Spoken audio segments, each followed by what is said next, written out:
I think the house is alive. There's a consciousness here. You just know you're being watched. I started seeing light formations, bizarre light formations. It scared me so bad that when I close my eyes, I still see it. I can't stay here at night by myself.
My name is Alice Jackson. I've had this house, I own this house in Florence since 1990. In the last 2 years, there's been a lot of interest in the house.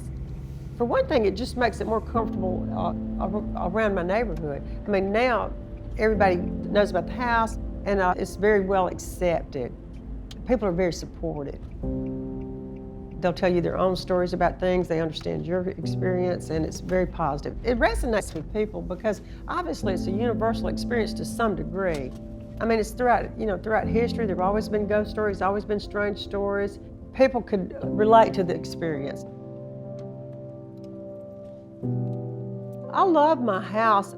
It feels peaceful in the daytime. I like to come in and read a book. I like to have my friends over. But it's just different at night. I mean, it really is. It's just different.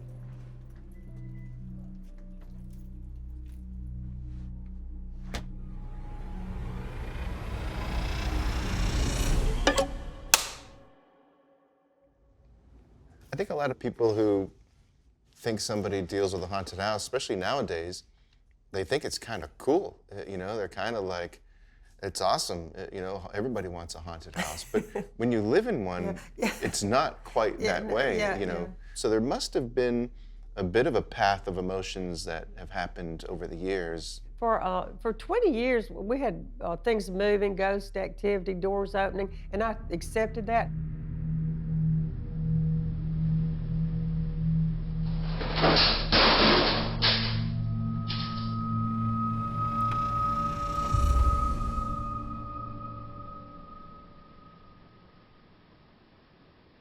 Okay, one more time, loud enough for everybody to hear. Can you please whistle one more time?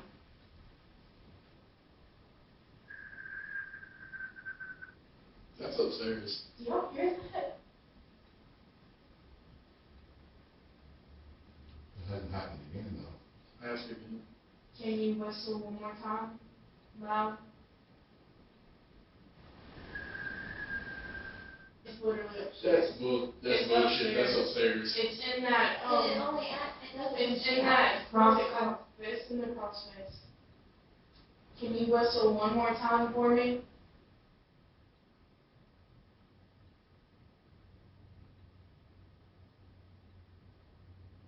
Come on, try to whistle one more time loud.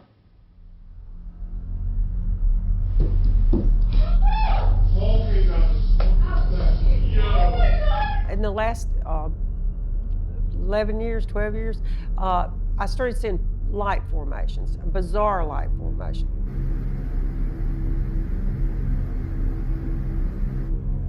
I remember that one primary time that I just said, that's it. And that was an area of a cylinder of daylight in a pitch black room, light that didn't diffuse. That was it. I didn't know if it was just a fluke that it happened when I was in that room, or if it happened because I was in that room. So and then also I did at the same time have a strong feeling that I was being observed. So I didn't know if there was a conscious presence observing that room for some reason, or if I was the target.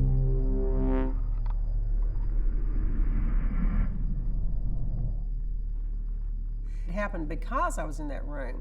So and then also I did at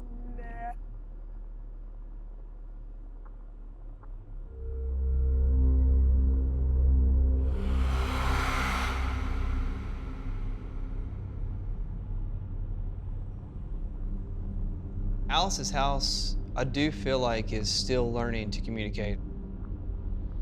I still feel like we are teaching the spirits in a weird way. Do I think the house is still learning? It appears to be responding to our requests. So we have a baseball, I believe we have on the stairs. I can put our sweet little doll here on the stairs. We put a doll in a blue dress on the stairwell. We focus solely on this object. I see the doll for sure. That's fine. That's Yeah, mainly what I want right there. We're good. Yep, that's good. All right, so you have John, Alice, Brad in the house investigating tonight. We would love some kind of visual representation that you can hear our voices and you can communicate with us. And we continue to ask over and over again that any intelligent entity that's here push that doll down. There's been objects that have moved off the stairs. They've been pushed. Can you do that again? Is that possible? Push that little doll. A little doll on the stair. Just push it backward for us.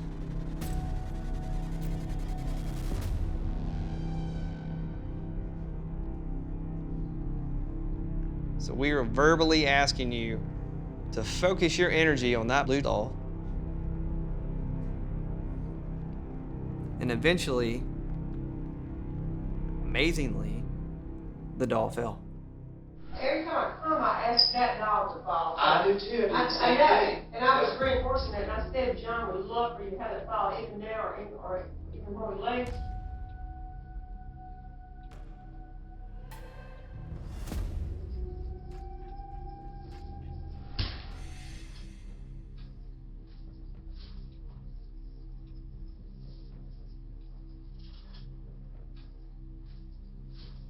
Oh my God, Adam.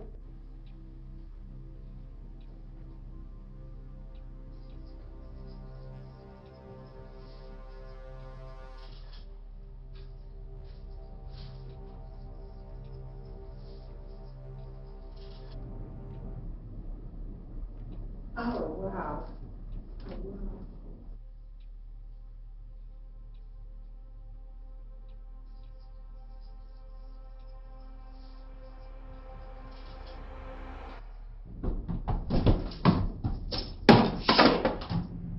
The balls come down the steps several times still. And more recently, it actually seems like the ball has gotten more aggressive when it comes off the stairs, even to the fact where it'll actually pivot almost before it actually just falls straight off.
The keyboard's played by itself on command.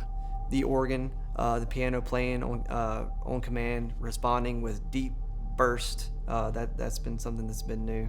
So if you want to walk over here and play that keyboard, or play that piano, play it for us. Just give us some kind of sign that you're here, you can hear our voice, and you want to communicate with us for a little bit tonight. So if you can light that up, that'd be fantastic. Obviously, you can always turn the chandelier off to get our attention. Put a ball, this little chair right here by the doll. Unbelievable. What? Dude, tell me what the odds are. Okay. How did we miss that? It's clearly Sabrina. That was What music the box. hell? Oh, shit. Holy shit. Yeah. My music box is It playing. is. Did you remove it? It's it faded out. What is it? I said, that's not normal.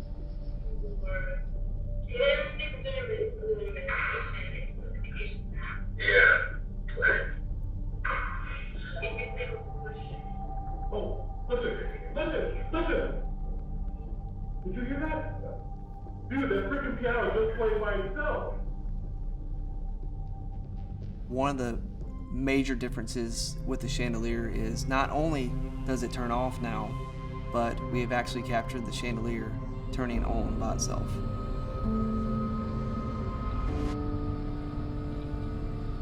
We've been asking the whatever's shutting that light off to turn back on, and that hasn't happened ever until recently. All of a sudden, it starts happening. Okay, I'm going to leave. I'm going to leave now. Back tomorrow.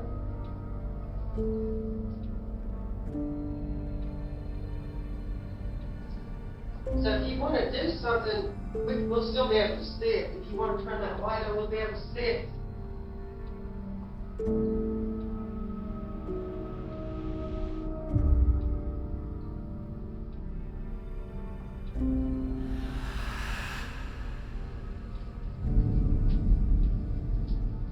I think that when we put our energy into it and we can express the emotions that we have and how important it is, there's something in this house and these four walls on this land that's reacting to us, and it wants to help tell its story. How does it make you feel knowing that you have this beautiful house, but you literally have to live somewhere else? Yeah, I remember thinking, before that I might probably need to sell it because I'm doing the upkeep and, but I can't because I feel emotionally attached to it. Ashley, my daughter, died September of 2020, but I think I've processed it pretty well because she was very ill and I knew that she was dying, and we had time to. We even talked about it. We had time to express ourselves, and we had this. She said, I hope I die before you do, because she said, I think you could handle it better than I could.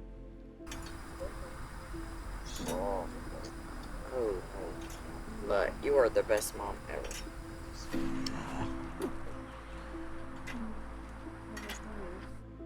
She had a lot of experiences, and so did I, and I really kind of hate that they're gone, except just in my own memory.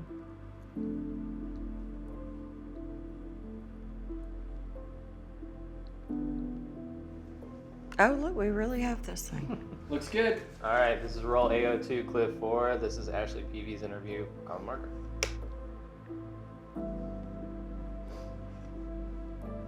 I'm Ashley Peavy. I grew up in this house, and my mom is Alice Jackson. Do you believe in ghosts? Oh, yeah.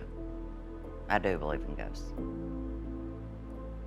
But I'm real conflicted. I can't decide if I am wanting to embrace this or wanting to totally reject it, because it's scary. It is scary. All these things are, they're just not normal. I'm not really scared because I grew up here. I'm not really scared, but if something happens, then I get scared. What's my mom's name?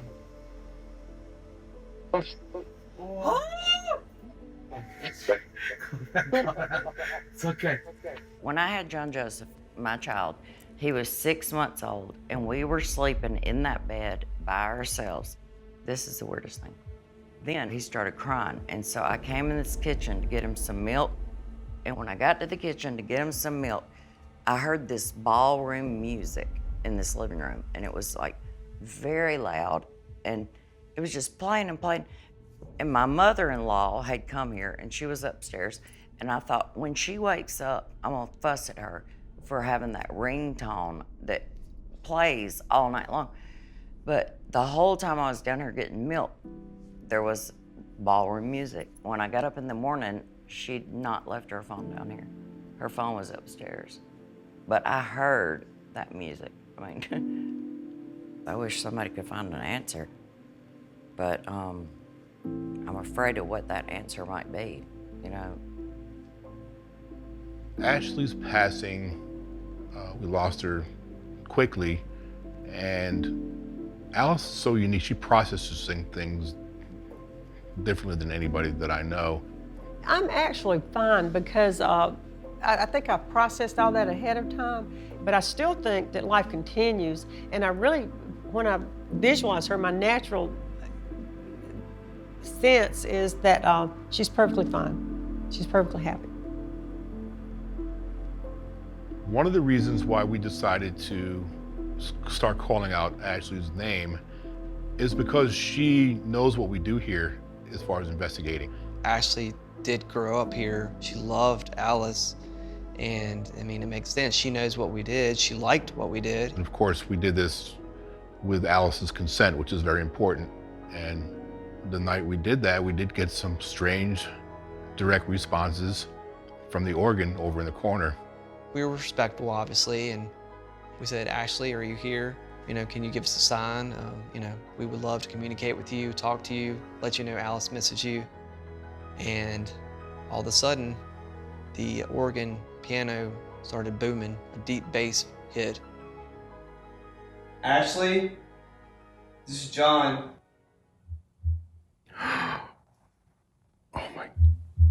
Oh my. Sounds like a heartbeat. It's every time we say Ashley. Ashley, is this you?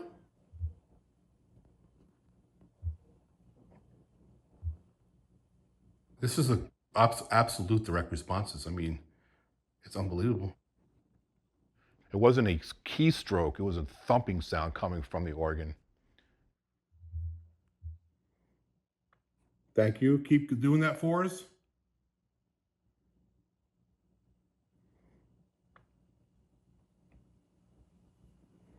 That's a direct response. Thank you.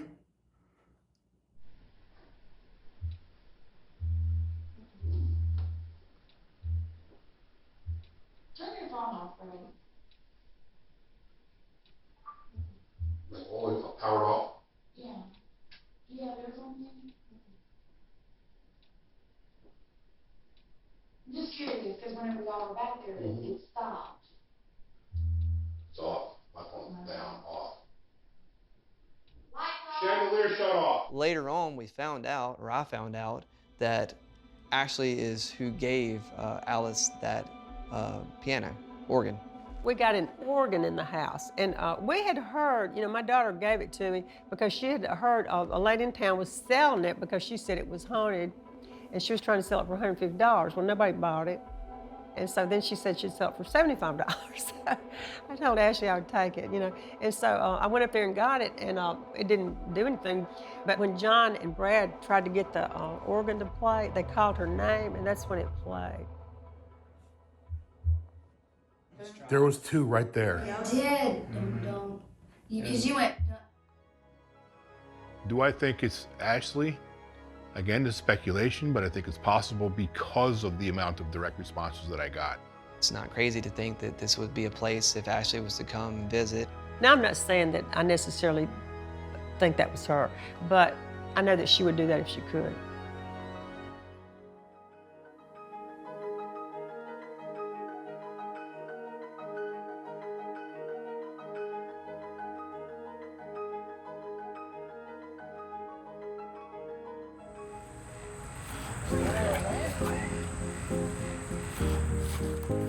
Obviously, we know that the land is probably the heartbeat of the supernatural things that are happening here. Say hello, John Bullard. What's happening? John Bullard's in the house. Sabrina, all you need is a beach and this. You're good to go. Amy Bullard's in the house. Seeing the research tent pop up, it's cool because it's nice to have a base camp. It makes it easier for us to help document things in the house. So to see this tent, that's things we dream of being able to have access to as paranormal investigators. This is awesome. One of the most exciting things is the ground penetrating radar. Alice has been wanting to do that for forever. I'm Benton Smith with Century Mapping. We combine ground penetrating radar with GPS. We map underground infrastructure from cemeteries to municipalities, anything that's underground. If there was a burial, like let's say a body was buried in a shroud, body decomposes really quickly, leaving basically a pocket of air. Yeah, so, all right, so you see this? This could be just a change in the type of soil. I mean, it could be from, obviously we have a lot of clay here. But in your estimation, it would probably just be soil related and not like a man-made structure or a burial, that sort of thing. Not a burial. Okay. Not a burial, but I mean, could it be something that was man-made? Yeah.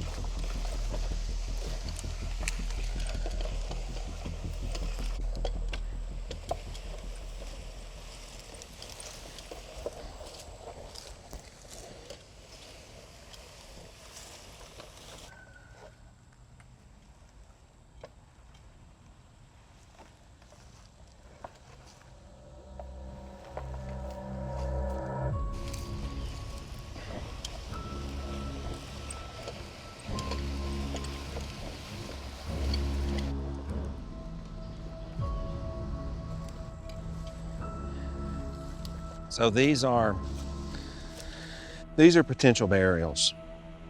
It's not a lot to see, but you can see here, there's a beginning and an end. Yes. This is about 4 to 5 feet. And so everywhere that I have a red flag, it's very similar. There's something there. Is that typically what you would see if you were doing that sort of work, looking for? For an unmarked grave, yeah. Okay. There's certainly, I mean, so far I've found 10 areas that some of them could be unmarked graves. Wow. Yeah. Oh my gosh. Could be. 10, huh? Whew.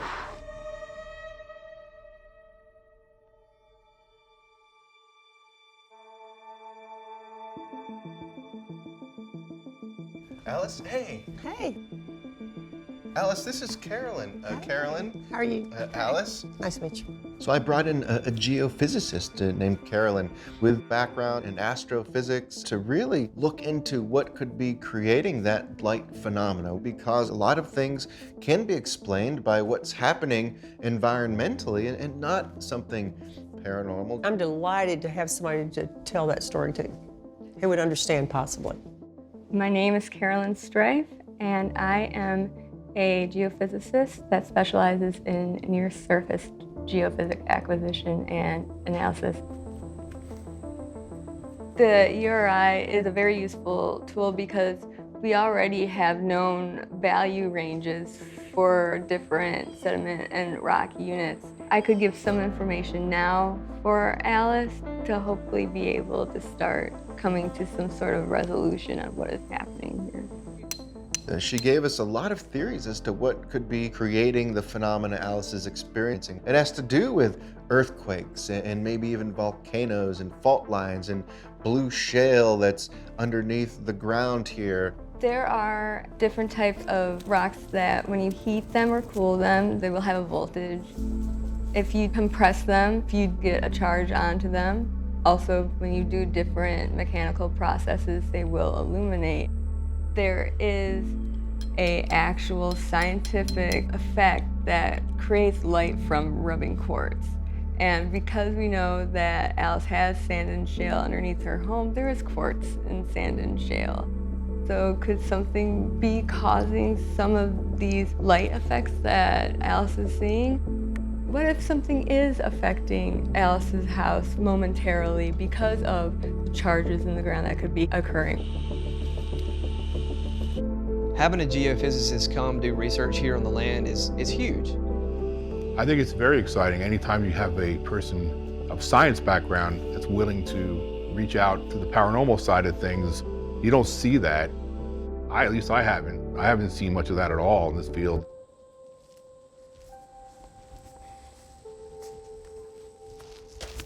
Hey, Carolyn. Hey. You said you had some information to share.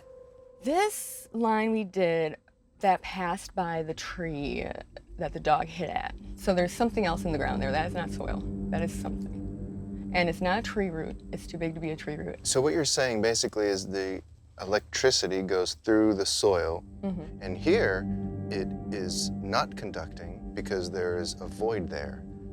Yeah, it's Or something it's having a harder time getting through the soil. Wow. I'll tell you something. This is extremely similar to when I did an old section of a cemetery, and the body was no longer decomposing, so there was no longer any signature of the body, but the fill that was above the body was still resistive enough to be shown, which is what we're exactly seeing here. And there's now fresh soil on top.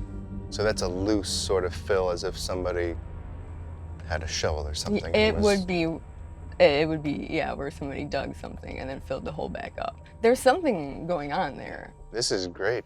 Thank you for all this hard work. I think we may have to dig there and just see what is there.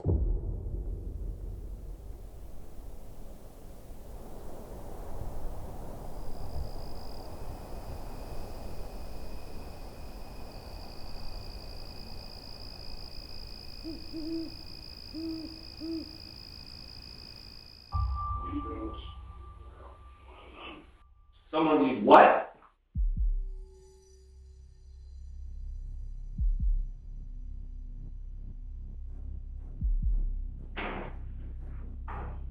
Copy that. Copy that. Can you get your camera up? Yes. Thank you. Can you start rolling? Yeah. Hey, Steve.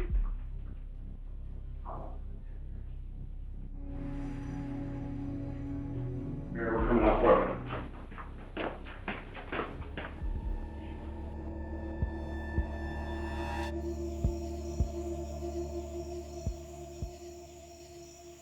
What happened? Why are you Okay. So I was like kind of looking over here the entire time. All of a sudden, out of nowhere, I just saw somebody. So if I was standing over here, I'll show you exactly where the person walked. But they were definitely not heading into the tent, so I expected to see somebody walk out the other side. There is nobody over here. There's nobody came, nobody turned around. Okay. So you were. I'm just having this is just too wild. Sorry, yes, okay. So during your just research on your lines, you thought you saw somebody walking over here? And you came over and there's nobody here? And I just happened to see as I'm facing towards this area of the yard, I saw somebody walking towards your tent. I mean, I don't want to put any more sort of, not fear, but I guess maybe anxiety into the situation for you, but there are many, many reports of an apparition being seen back here. The neighbor has claimed to see an apparition back here. We did have a psychic named Jill come here, and she drew the image of a gentleman that she saw in the backyard here.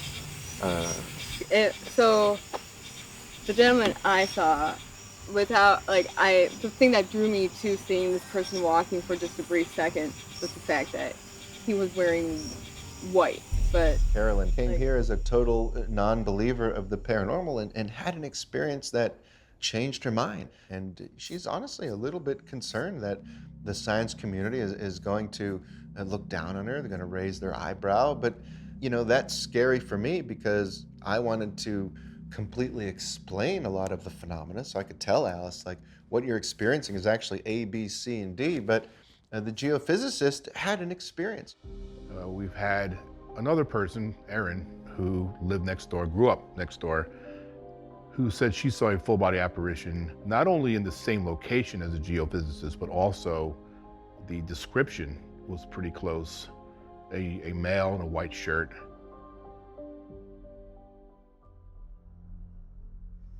The man I saw at the door, he seemed to be about my height, very young, early 20s, late teens. He was wearing a white shirt and he had dark hair and it was slicked back and real strong eyes. I didn't feel like a presence or anything when I was here cutting grass. It was completely sprung up on me.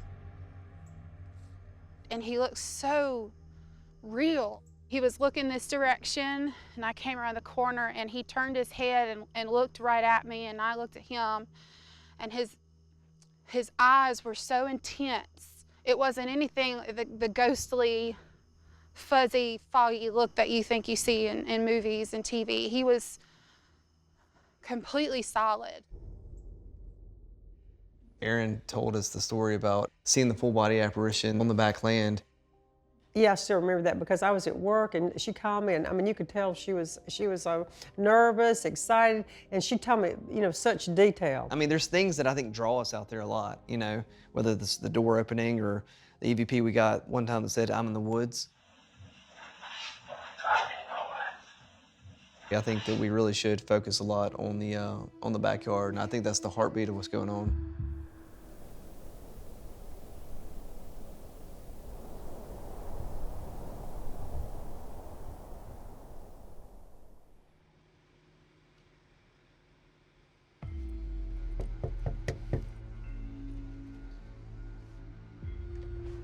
Hello. It's good to see Hey, you. good to see you too.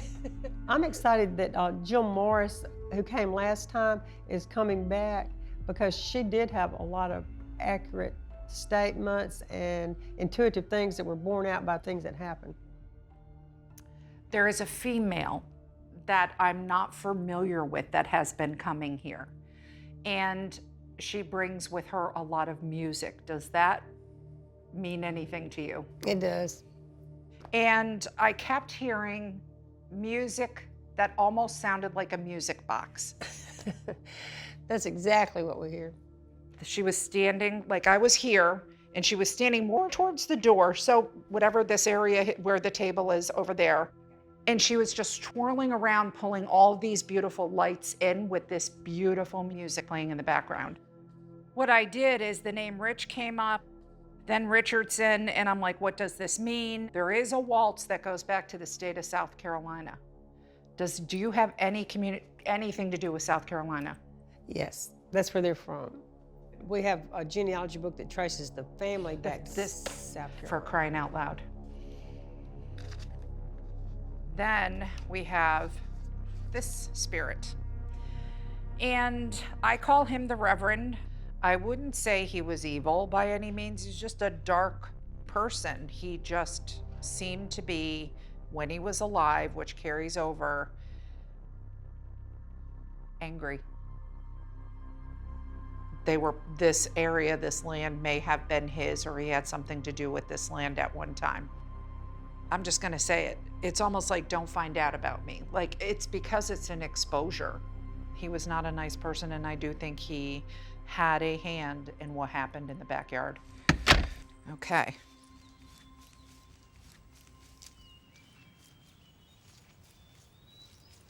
So this is the general area. I'm just gonna be honest. Mm-hmm. He was taken here. I think he was hung here. There was a debt to be paid, and he was killed. It's not that he stole something, and that's kind of what his message is right now, speaking with you, is to know he's not gonna disrespect you. He wants people to understand he was a good man. But I think the reason he is really strong here is because this is where he passed. That's my opinion. But he tends to hang out here. Mm-hmm. You know, I don't work with psychics, that much, but my job here is to service the investigation, to service what Alice wants, to facilitate that. So if the team wants another psychic here, we're going to bring one in for them. And I thought it was important to make sure that is a psychic who has never been to the house before.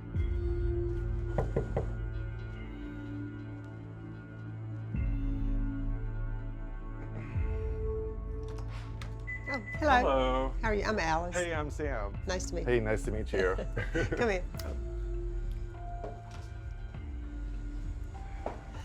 So, here we are. Yeah, so I'll tell you, like as soon as I came on the property, I definitely started having anxiety issues. So when it comes to my abilities as a clairvoyant and as a light trance medium, I've learned to kind of separate my emotions from the emotions of the spirits that I'm communicating with. So I came in with my guard up. I did feel not welcomed when I first walked up to the property. So I was feeling sort of the energy, the chaos.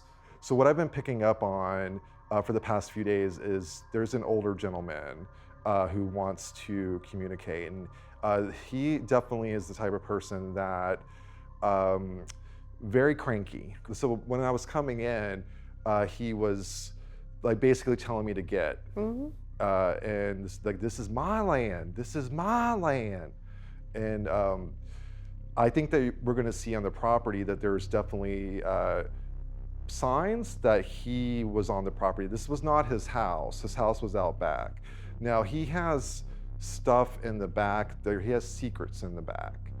And I hope that we can maybe uncover those secrets, but he's hiding something. Whoa. Well, I can see if anybody's tried to stay in this room, like why they wouldn't want to stay here. All right, I'm gonna go there. Okay.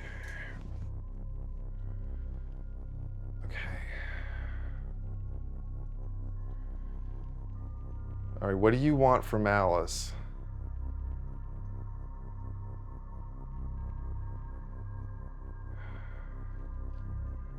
All right, I'm seeing,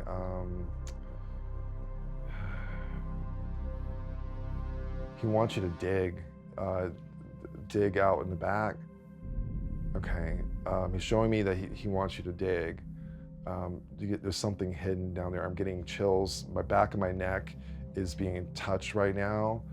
Well, when I was connecting with the spirit of the older man, he kept saying, dig, dig, dig. All right, sir, so I want you to tell me where to dig. Give me a sign. Or can you show me where you want to dig? I guess give me some animal indication of some sort. All right, so I'm gonna keep walking. Okay, that's interesting.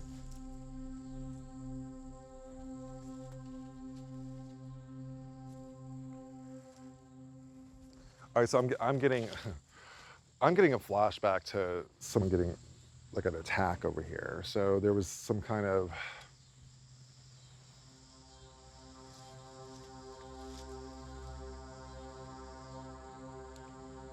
all right, so just so you, I mean, I'm just gonna go there. Yeah. Okay. So there was definitely tensions going on. I think that there was an attack, maybe even something like a lynching of some sort that could have happened back here too. The animals responding to me means that that's the truth.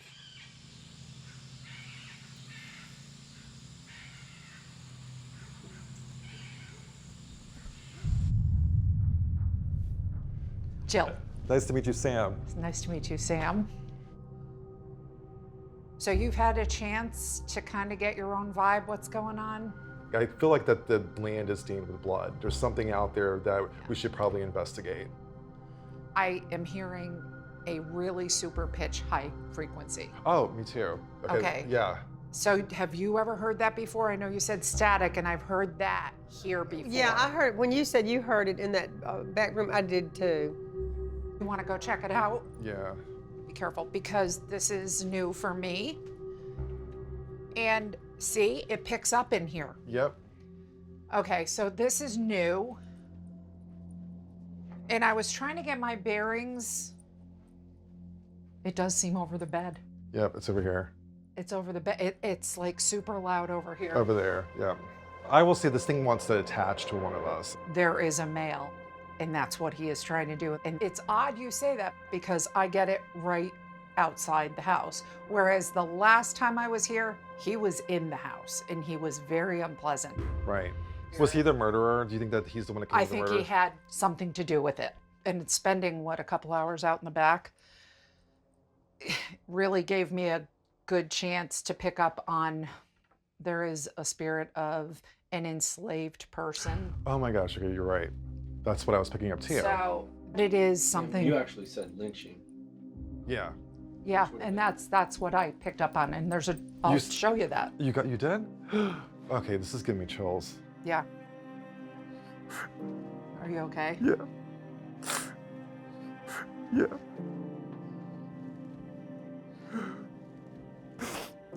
You want to take a moment? Yeah. Sorry. I should have trusted myself. Because I did say that, but I was just like, I didn't want to go there, you know? Because it's so horrific. Like, who would do that to somebody else, you know? Working with Jill on this collaboration was awesome for me because I was able to get a confirmation for the things that I was picking up. His spirit is very grateful.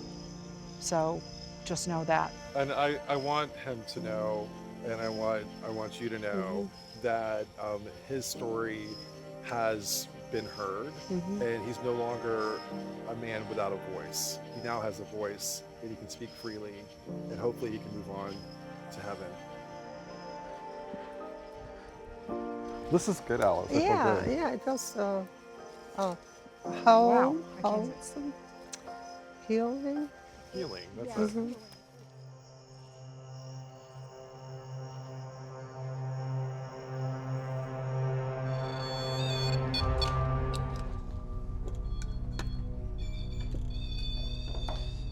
I'll do the full spectrum. Yeah. Can you go in there? Oh my God. Where? Just on that chair. And then just ask some questions, see if you can get the REM pod to go off. So my name's Amy, and you know me. I've been coming to this house for years. Hi. Can you do that again?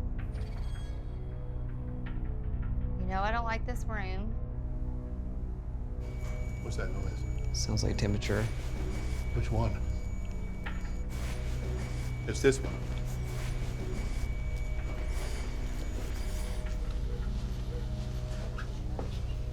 Are you the spirit who made all that light happen with Alice when she was in this room? Put this one there. I know it's a lot we're asking of you, and it takes a lot of energy to be able to communicate. But I really want you to try really hard.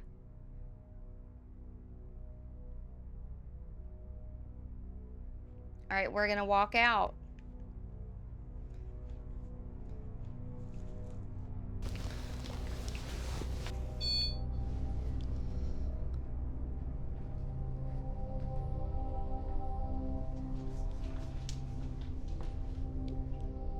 So Alice is here with us tonight, and I know y'all really like having Alice come in.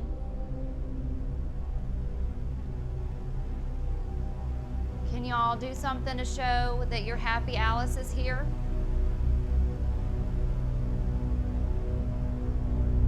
What we want to do tonight is engage with you and understand who you are, what your name is, and why you're attached to the house and the property.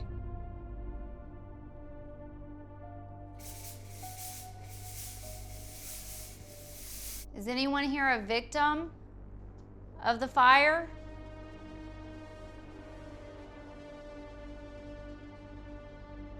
Are you buried on this property? Do you remember the fire in this town? Do you understand that this house, this property where we're standing at right now, this is Alice's home? You're not supposed to be here.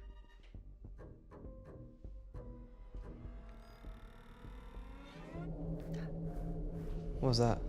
What happened? Didn't it light dim? I mean, something dimmed. Oh, I just thought it's something dim. I thought the room dimmed.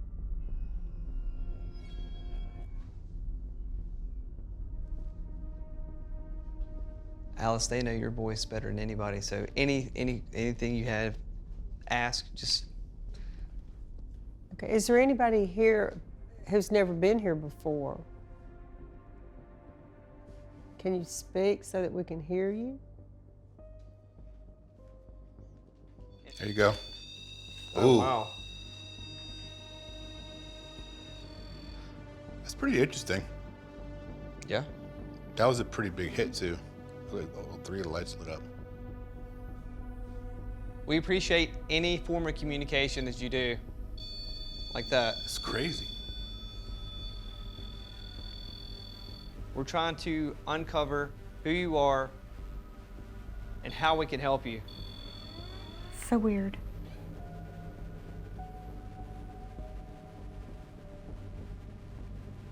Should probably all sit down. Alice. And it's interesting that it's not going off now with Amy right next to it. Walk over there again.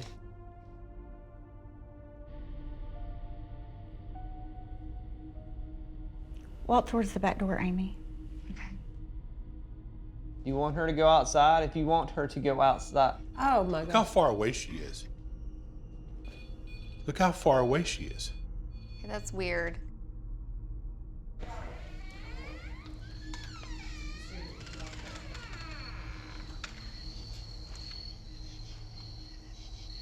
All right, let's transition. Let's leave this here. Let's leave this REM pod here in this chair, and then we'll take the full spectrum camera and let's hit out the backyard.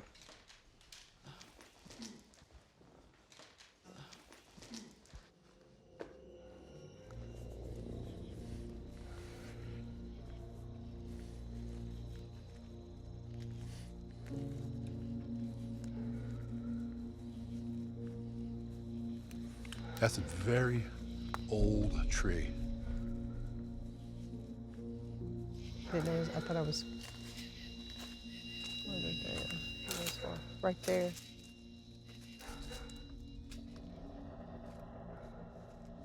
We're trying to figure out if there's a body buried in the ground.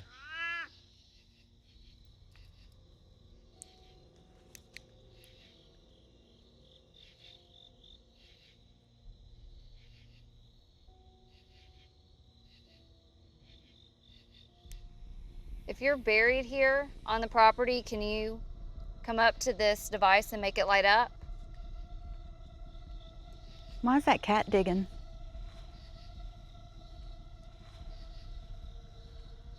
It's interesting.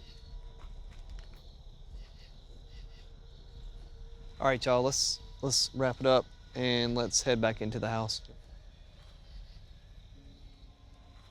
That does not include the kitty cat. No, cats stay here. Sure that cat's not hungry. Yeah.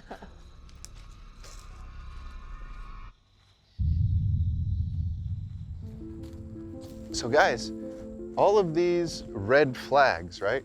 That red flag, the red flag, see 'em? Those are all spots that the ground penetrating radar detected that there could be individual bodies or burials. Really? Yeah, yep. And even there, that red flag right there.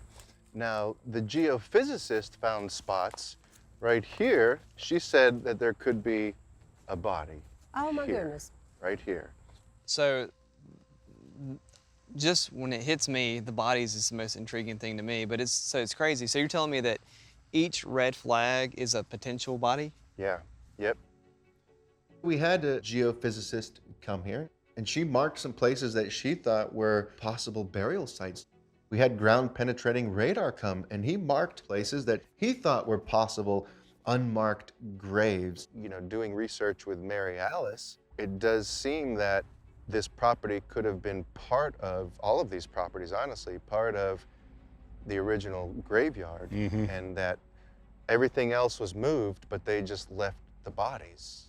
You know, that is a possible scenario too. So I wanted to see if Alice and the team wanted to dig there, and that ethically, you know, that's a bit of a gray area. You know, should you, shouldn't you? But I thought it would be important for a few different reasons. One, if we found something, we could offer proper burial. We could do things that could possibly get Alice to feel better in terms of the phenomena happening here, and maybe show Alice that it is something that is human in nature, that it could have been a person that was once alive, and it's not as scary as it could be if it was something that she couldn't put a face to. If we did find any bodies or any remnants of an old foundation or anything, that there was a structure there at one point, it would make her feel a little bit better.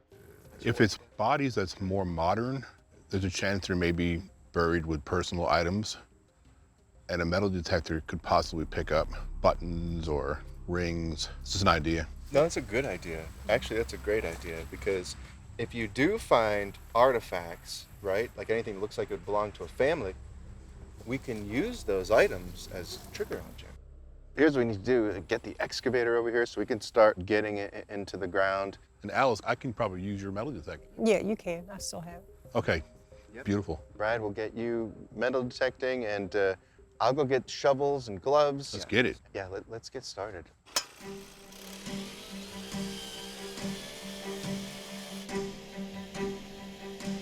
And just think, there's no other location in the world that investigates this hard, man.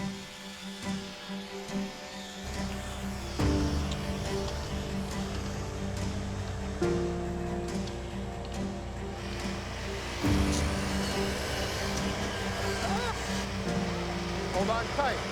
All right.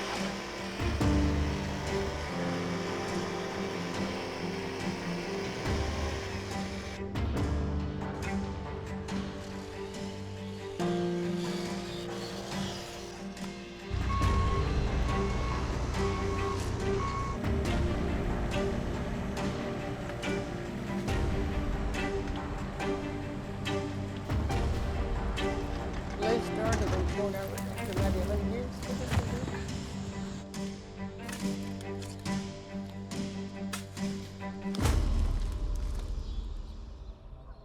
Even though I've lost the house to my personal use, I do feel like I've done the right thing by just opening it up to investigators. I feel like at least, you know, somebody's getting some benefit out of it, which will be justified in that something really will be found.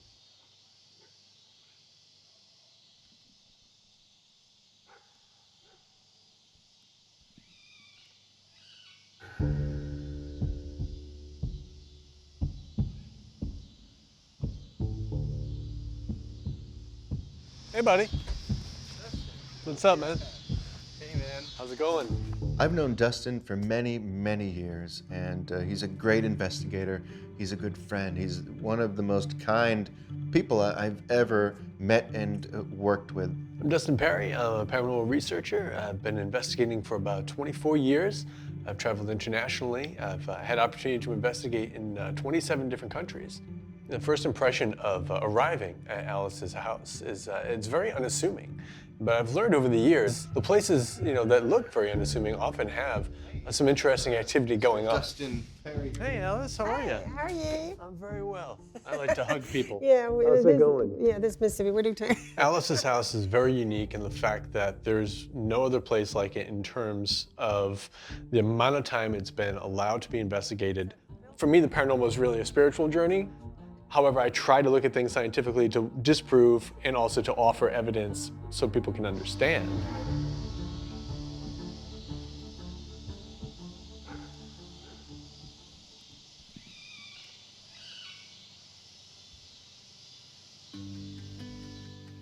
My name is Elizabeth Saint. I have a background in electrical engineering. I've been investigating the paranormal 10 years, but it's always been a part of my life. Hey, how's it going? Good, how are you? Good. I'm good. Thank you. Elizabeth I've known for quite some time. I've actually never worked with her, but I know her background in electrical engineering. I know that she likes to build equipment.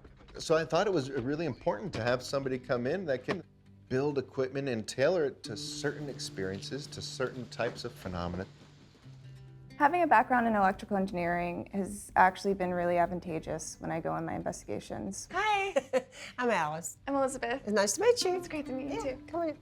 You know, I look at things a little differently. Like, it's exciting when you have an experience, but there's always this side of me that is looking for another explanation. I don't know a lot about your equipment and electrical stuff and all that, but I think it's fascinating. I would like to see how it works and see what you get. I think it's great that Alice is open to the possibilities here of what could be going on. You know, a lot of times you go to a residential location and they already have it in their mind what they think is going on. It doesn't leave a lot of room for finding out real answers. They're so wrapped up in the idea that this is the haunted place and this happens and that happens, and you can't possibly show them anything else. Where here, Miss Alice and the team just want to know what's causing these things. Is it natural? Is it some supernatural phenomenon? Or it's nice that it's not like there's a portal, there's a demon, and like, you know, it goes down that road. Here it's not like that. People are just so excited to get the evidence, and I am with you 100% on that. Like, I am also very excited. But let's have it be real so that we feel better about the work that we're doing in this field. So this has an accelerometer inside. It pretty much is a sensor that monitors any movement.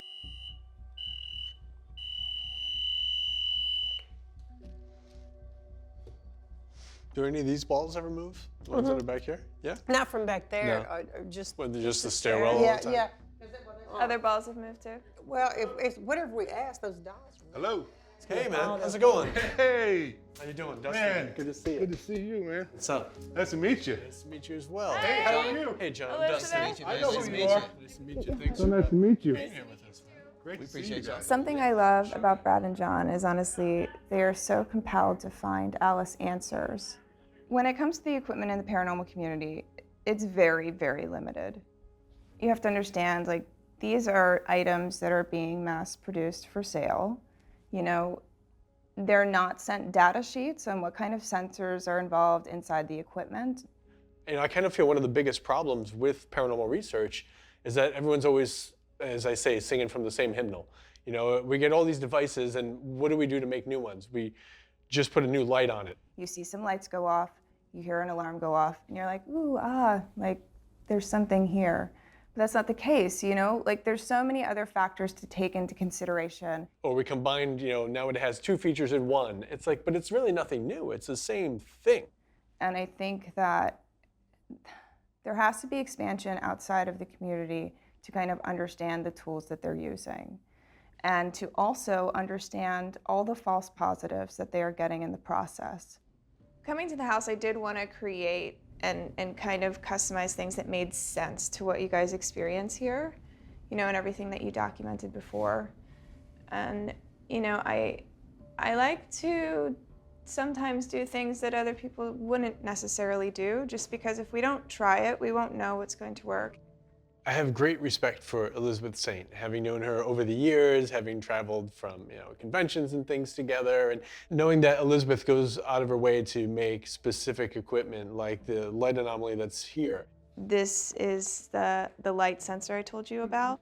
So maybe if we do see any light anomalies, we might be able to, it'll let us know by the color that it shines, essentially. She developed something to look for those lights and then to try to figure out which color lights it is, and it lights up responsibly. The most famous thing, the ball moving down the stairs. So she makes a ball that she can measure any slight movement.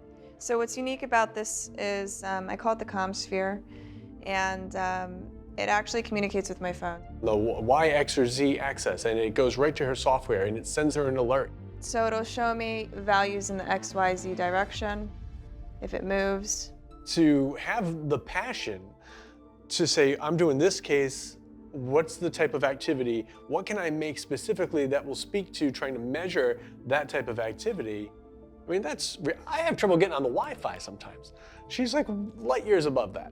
So I've known Dustin Perry for a few years now, and we've always seen each other like on the road, or, you know, the paranormal community is very like tight-knit community, so we've always run into each other, but I've never had the opportunity to actually work with him. So I'm really excited that I'll be able to do that here. Alice, she seems to really embrace what's going on here, which is odd because she also seems to be afraid of it. And all I want to do is go upstairs and to the left. Ever since I've walked in the house. Really? Yeah. When I first walked into the house, I even told her that. When I first walked in, I was immediately drawn to that door frame. Yeah, and for sure. Just based on years of experience and feeling drawn to places, like that seems to be the place. Me too, yeah. So, just a couple of trip hazards here. Yeah.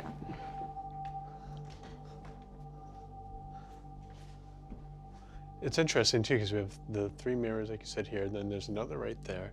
I was just trying to think for light purposes too, but if the door's closed, she does have this, what, is this a balcony area? But there's no road there, so you're not getting any like car light coming in through there. No.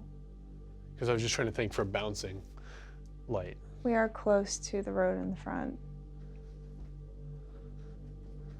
Watch that wire.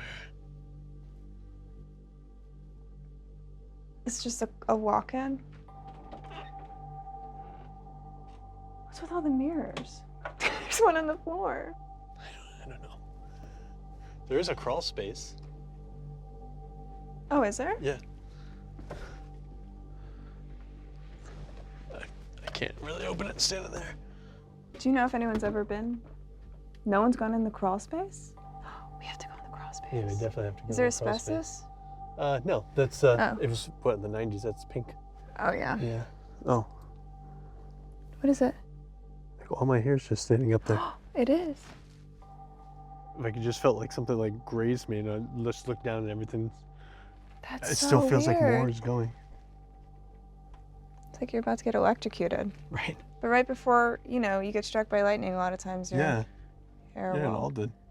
hair will stand up. It's odd. It's weird that no one's been in there. I know, right? For sure. Jeez, I'm breaking things. It doesn't go too far back, but I mean, we could definitely sit in there and do like an EVP session or something. Yeah, I think we should. Yeah. If there's anybody here that could hear our voice, are you able to communicate by just knocking for us? Can you do something like that?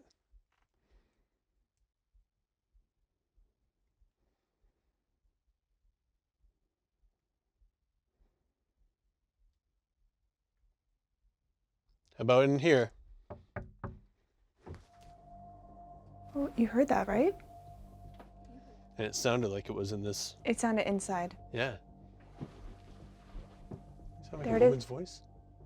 I heard a I heard a knock. Knock It again. sounded like there was maybe like a woman's voice or something right before it. This happens quick.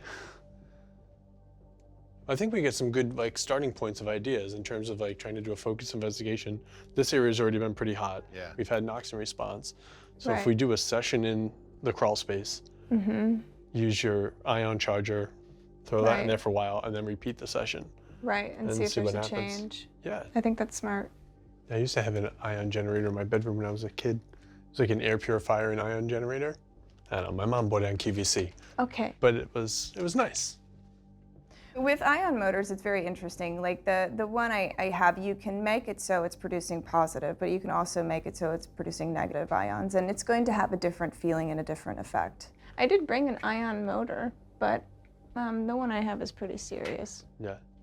I don't want to brag, but the ion motor I have is It's pretty little, serious. but it packs a punch. You're gonna go out that way?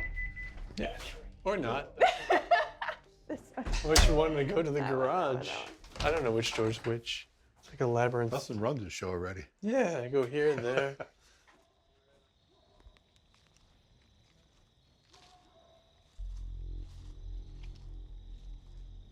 What's all this? You guys digging out here?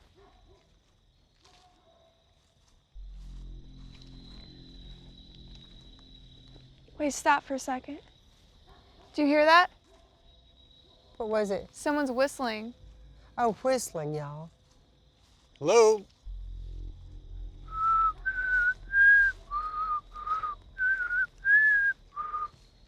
That's what I heard. Let me There, get. there.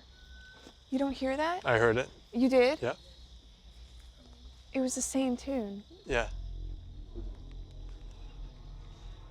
That's so weird.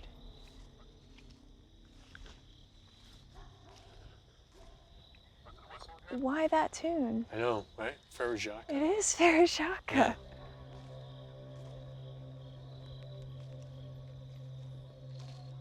Is there something moving back there?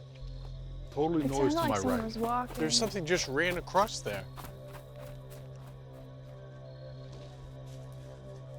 I saw something go like straight across.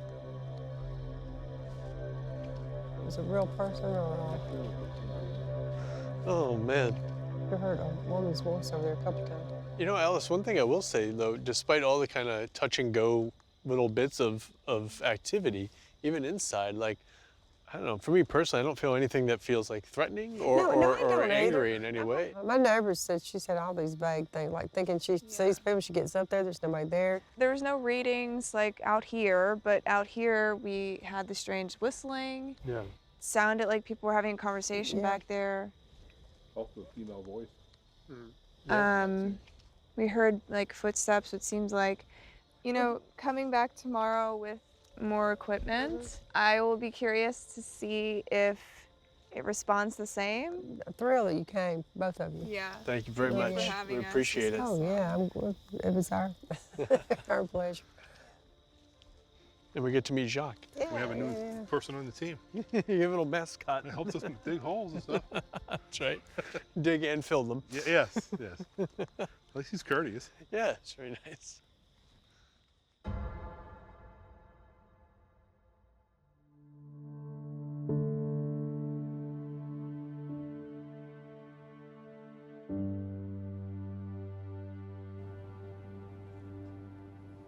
Florence, a small town in central Mississippi. Maybe you've never heard of it. It has history, some dark history as well. There were outlaws here, bad men, charlatans, those who would steal your money, those who would take your life. And like most good stories, the story happens long ago in a place far away, western South Carolina. A lady named Nancy Lusk. Her middle name was Agnes, and I believe she actually went by Agnes. She was born in a time of war. She came of age in the events leading up to the American Revolution. She was 19 years old. She married a man named William Steen. William Steen will actually fight in the American Revolution at the Battle of Kings Mountain.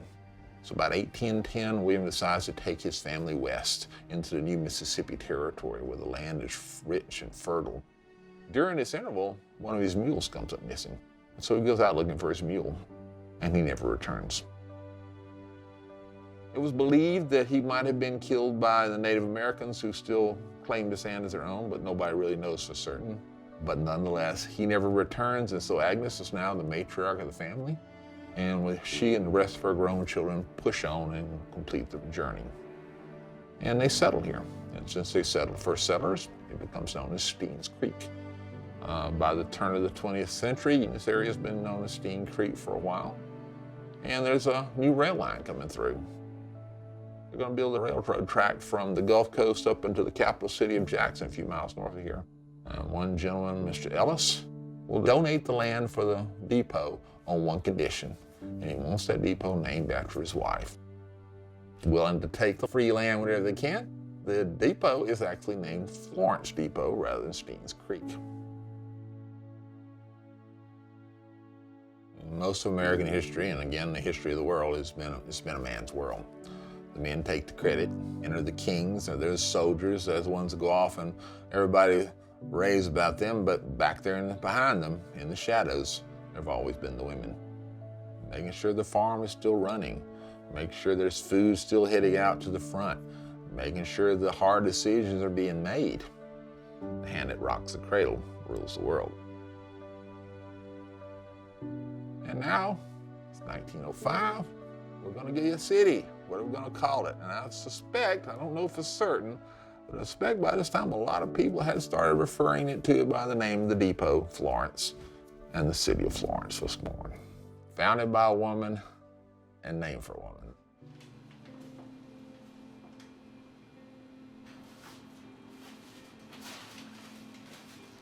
Mary Alice? Hi. have these for you. Thank you for making time to meet with us again. We've had really incredible researchers do a deep dive with some of the steam history. Florence has one. C. Ellis, that's the And one that they found some old photographs. gave the land to the railroad company. The Steen family is the Steen name is a very, very well-known name in the Florence area. In fact, there's a lot of streets named Steen this, Steen that, Steen Creek. Do you think Mr. Steen or Mrs. Steen has anything to do with the haunting here? I don't know if the Steens have anything to do with the haunting here. We have had some EVPs with Henry. Henry Steen is somebody that I've called out to several times. We've captured an EVP voice recording that did say Henry, obviously, and Henry Steen is one of the Steen families. Can you tell us what your name is? You know, there's definitely a pattern of the male, whether it's the apparition, whether it's the voice.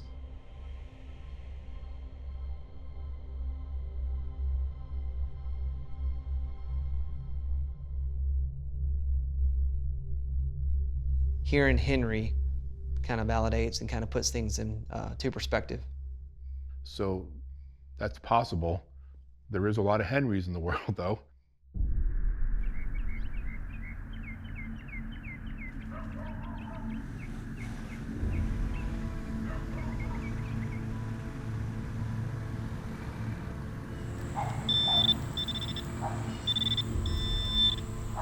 That's interesting. It's not metal, but it's fabric of some kind. So, I found this while the detector picked up some metal. But what's interesting, even more to me, this looks like it's some kind of fabric. It's really sensitive.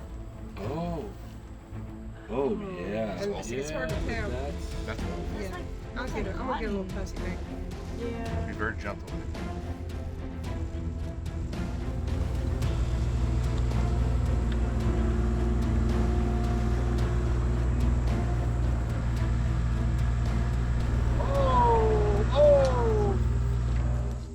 But what's intriguing about what this object is the fact that it was so deep. What does it feel like, plastic or pottery or? Oh, it's even got a. Oh my goodness! Oh, it's let's got see. fancy on it. Oh my Oh, it's got goodness. letters on it. Because it was very good.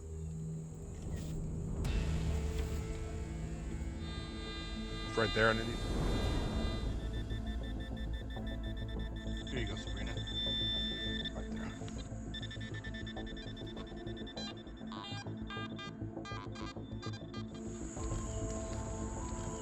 It looks like a steak.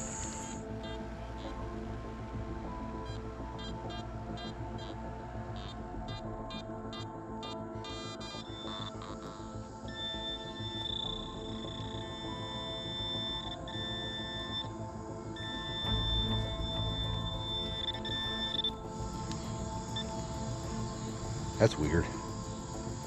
It's definitely metal. Yeah.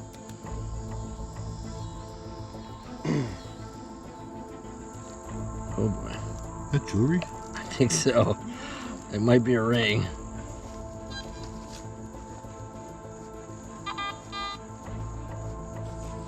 $68. Silver usually rings around 70. I'm not saying it's silver, but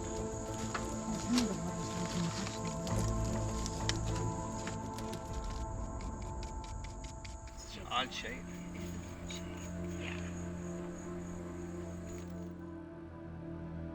We didn't find any evidence of bodies in the ground or old structures, so that makes sense that at one time there were graves back there, but the bodies have been removed. And that's what the ERI survey said, that there are unmarked graves there, but the bodies just aren't there anymore.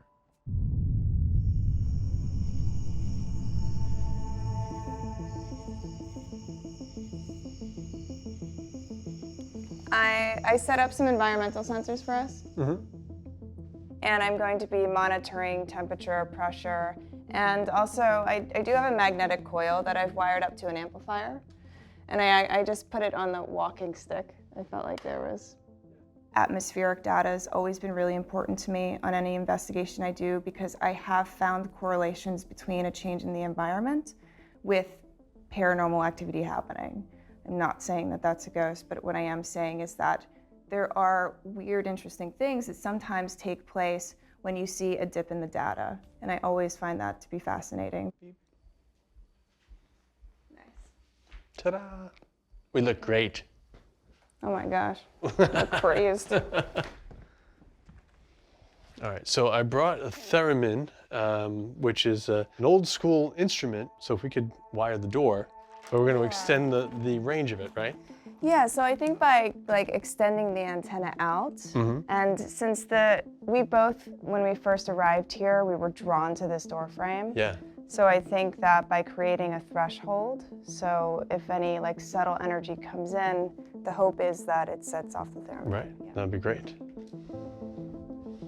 So we're just wrapping the copper wire around the pitch antenna of the theremin here.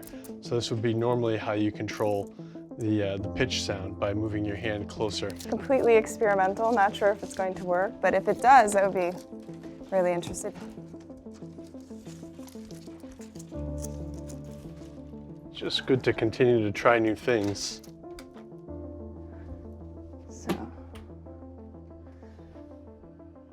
now we'll see. Yeah, so now it's working. Because normally you have to be touching that. Go in the door. Oh. No, You that heard time that, it right? worked. Yeah, that time it worked. That worked. So it is, it's building Yeah. up and getting the whole thing Yeah. now. Yeah. Oh, all see? right, You yeah. can hear it? Yep. That's a lot of fun. Oh, that's so fun. I love science. I like it. That's great. The science community isn't open to the idea of the paranormal. And unfortunately, the paranormal community isn't viewed as, it's not taken seriously. That's the problem. We're just not taken seriously. I've always thought it was interesting that for some reason people think science and spirituality have to butt heads.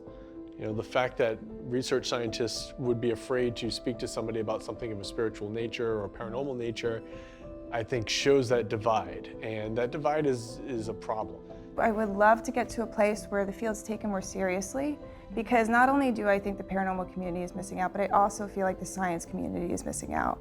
Do the initial run in here? Yeah, I think yesterday when... I got too close to it, sorry. Oh, okay. But this is interesting, because if something... This doorway seems to be an active spot, so if something decides to walk through here, we should be able to hear it. So we're going to do an experiment. All right, very good. So first, we're going to do an initial session. Everything's beeping. Did you touch the door? No. Hold on.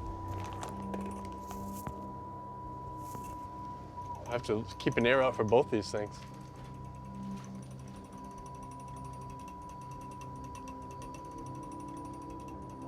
I'm just going to baseline this meter.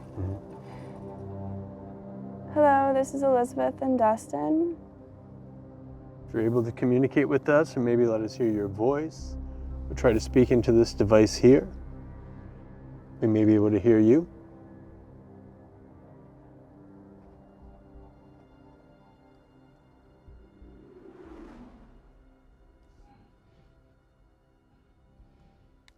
Dustin, to the team out in the tech tent, can you see if anybody is walking in the DVR cameras downstairs? Nobody's walking. Okay, so timestamp.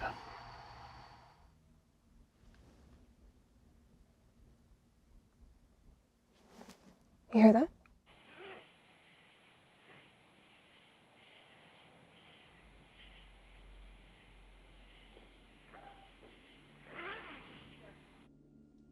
Can you tell us what road the house is on? Is there a name you like to go by? What's the object on the stairs that you move?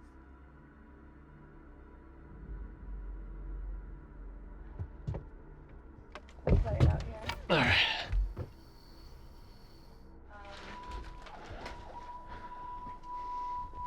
Pardon me, young lady. Is there a name you like to go by?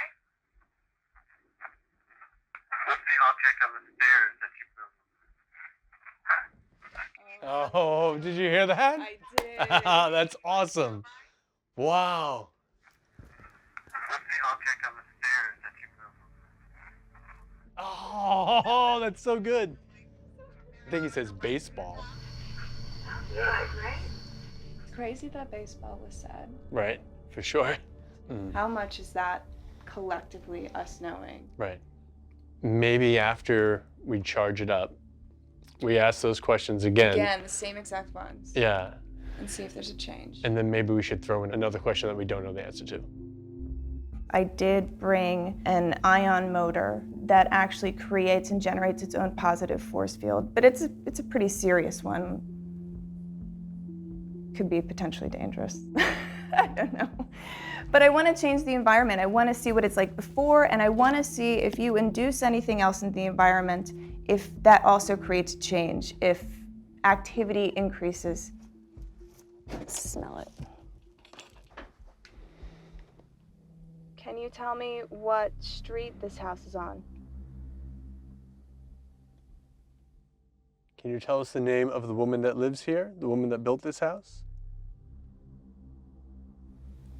Can you tell us what's going on with the lights inside this house?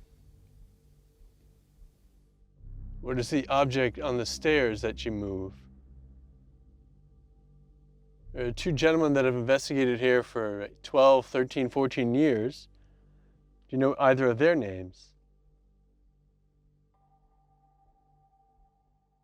Can you tell me what street this house is on? Can you tell us the name of the woman that I think it says White Road. Can you tell me what street this house is on? Yeah, it says White Road. What street this house is on? Can you tell us the name of the woman that lives here? The woman that built this house? Can you tell us the name of the woman that lives here? The woman that built this house? Tell us what's going on with the lights Yikes. inside this house? What is the object on the stairs that you moved? Ball. We just said ball that time, yeah. Just said ball. Two gentlemen that have investigated here for 12, 13, 14 years. Do you know either of their names? He said Jack? So now we're going to do something a little different, and we're going to show you some cards. Here is the first card. Can you tell us what you see? We're going to show you the second card. Tell us what you see. Is it a number or is it a face card? Here's the third card. What color is it? What number? Putting down card 3.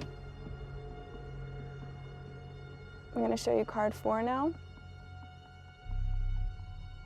Can you tell me what card Dustin is holding?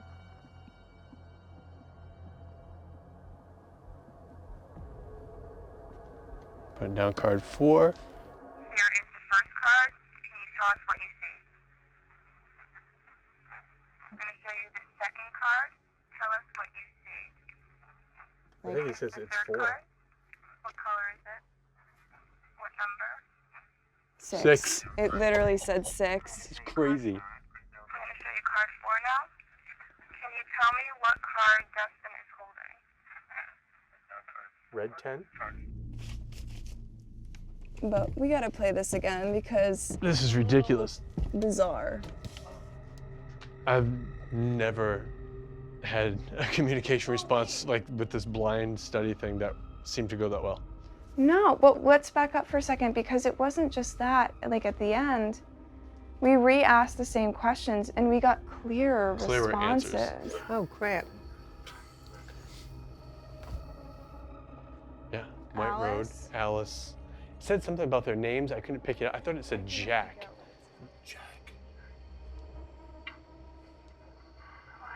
I heard White Road and heard Alice. Oh, they did? I heard they got White Road, they got Alice. White Road, damn, that's where all that, I mean, damn, that's getting personal. Here's the third card. What color is it? What number? 6. Yep. That Red- you hear very it says clearly. Red 6, 6. They say 6. Getting direct responses to the I card heard doesn't that. show. I wonder if that was right. The third card. What color is it? Red 6. 6. I'm going to show you card 4 now. That's so wild. This is insane. Tell me what card Dustin is holding. Red 10. But you don't really get the impact of it because it's like, you know, there's a conscious being, invisible conscious being in your room. I mean, really, that's a little unnerving. I mean, really, if you just go take a shower, you think, who is watching me take a shower? I mean, really, you do, because something's there. Something's there.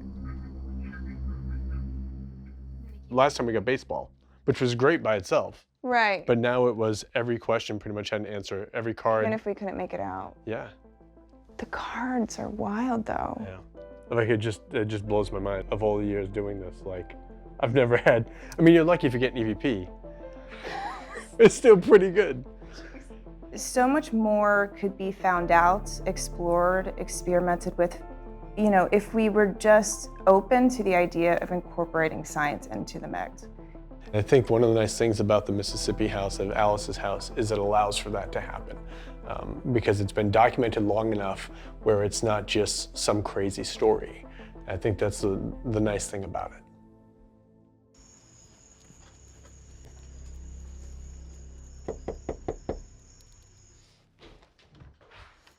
Hello.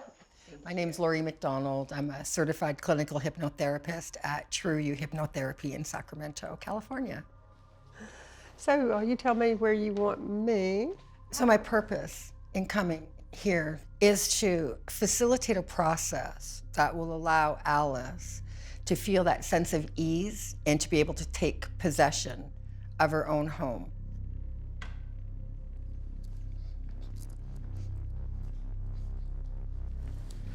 We'll begin the way I always begin, by just having you take some long, deep, rhythmic breaths in through the nose and out through the mouth. And in a moment, I'm gonna count backwards. 10, 7, twice as deep now on 5, on 3, 2, and 1.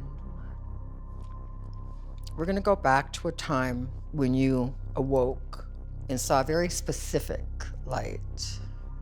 See that now.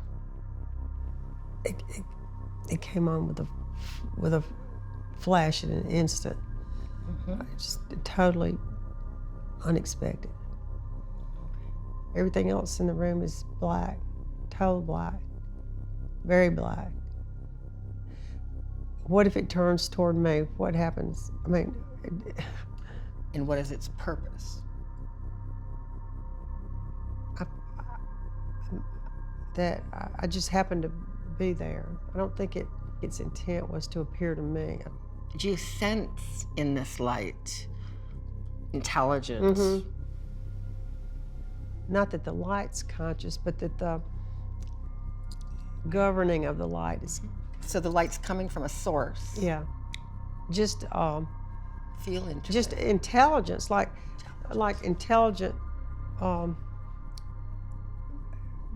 beings, maybe a group or something that they're intently interested in.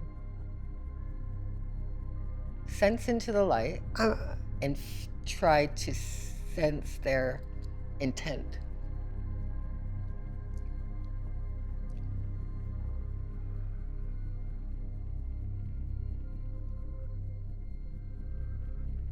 Whatever they were doing, it seemed very important. It's like they were all gathered around,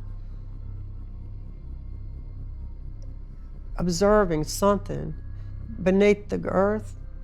Who's the outcome important to? To them. To them. And is there anything else about this particular light that we need to know about, or you're pretty comfortable? Yeah,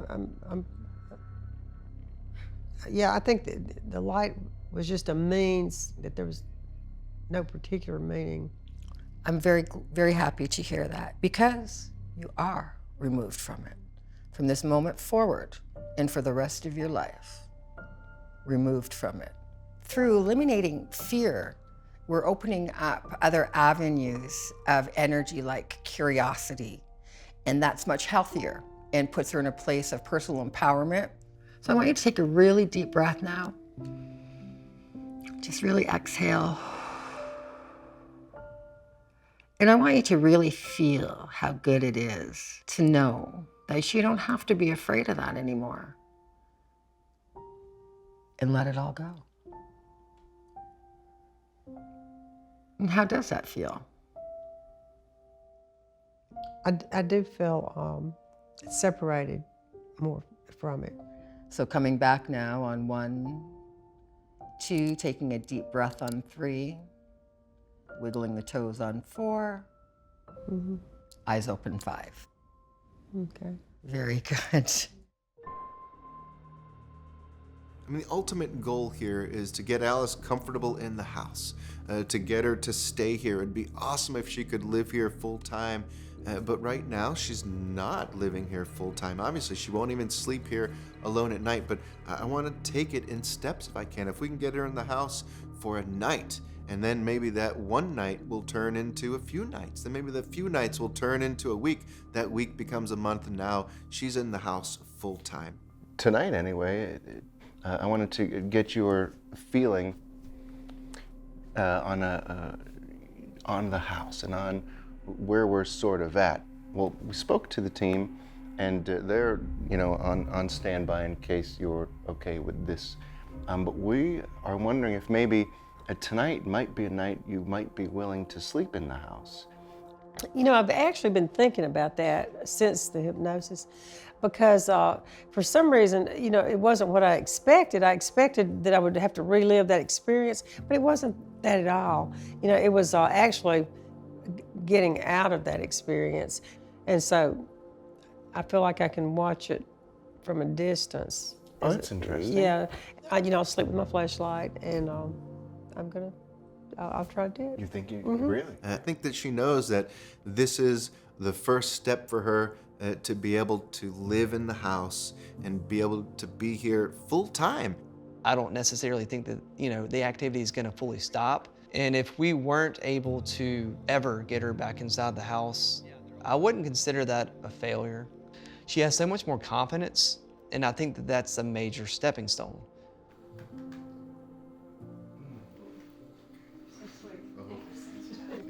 I'm on speed dial. Oh, you're so sweet. Thank you.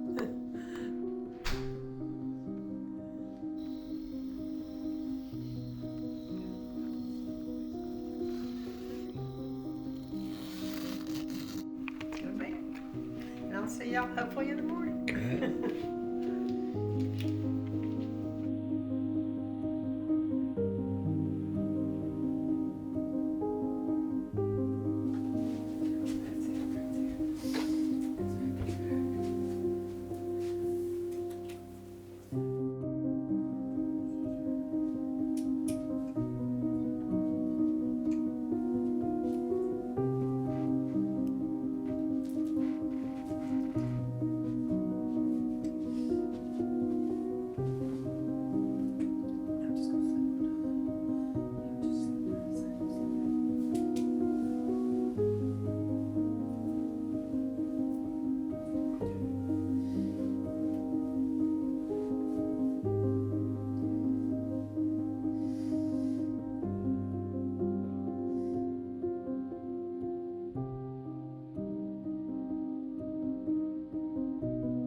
She slept in the house. She slept in the house. It's been a decade she hadn't done that. The thing I remember is the next morning, walking in the door and just smelling coffee. She was waking up, making coffee in her house. That just hit me in a different way. It was neat.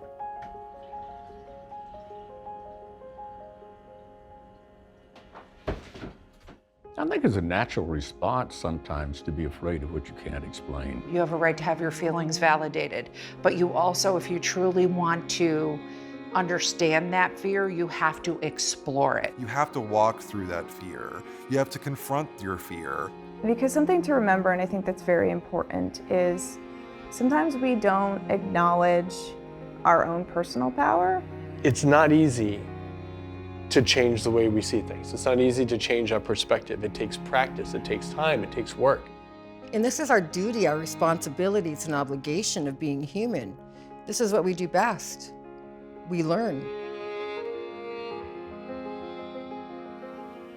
Shakespeare said, "To thine own self be true, and then thou canst be false to any man.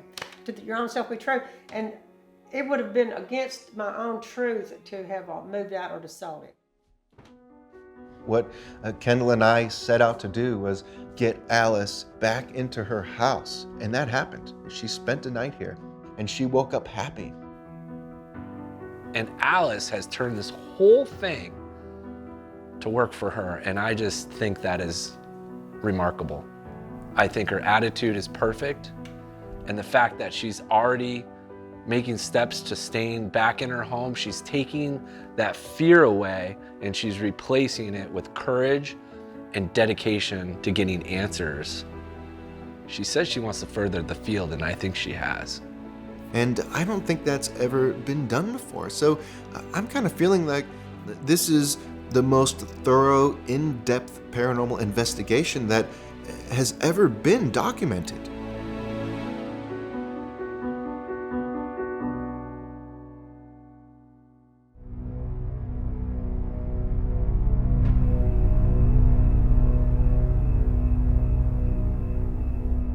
And I say when, not if, because that carriage will come down. You can mark my words. I've been saying it before you guys even got here, and you're gonna hear it now. I have no reason to have the full confidence, but I do have the full confidence. The carriage is coming down the stairs. Any intelligent spirits that are in the house, focus your energy on that carriage that I place at the top of the stairs, and you have our full permission to push it down the stairs. So please focus your energy, I know you can without a doubt, and push that carriage down the stairs. Sweet. Good? Great job. All right. Wonderful job. Carriage is coming down. Let's just hold on our talking.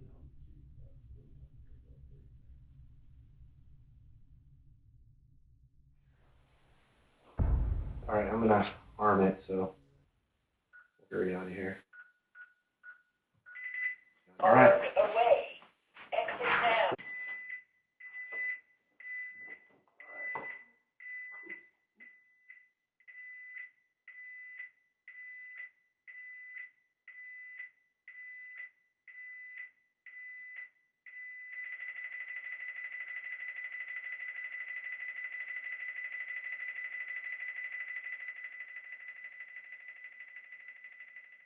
Armed away.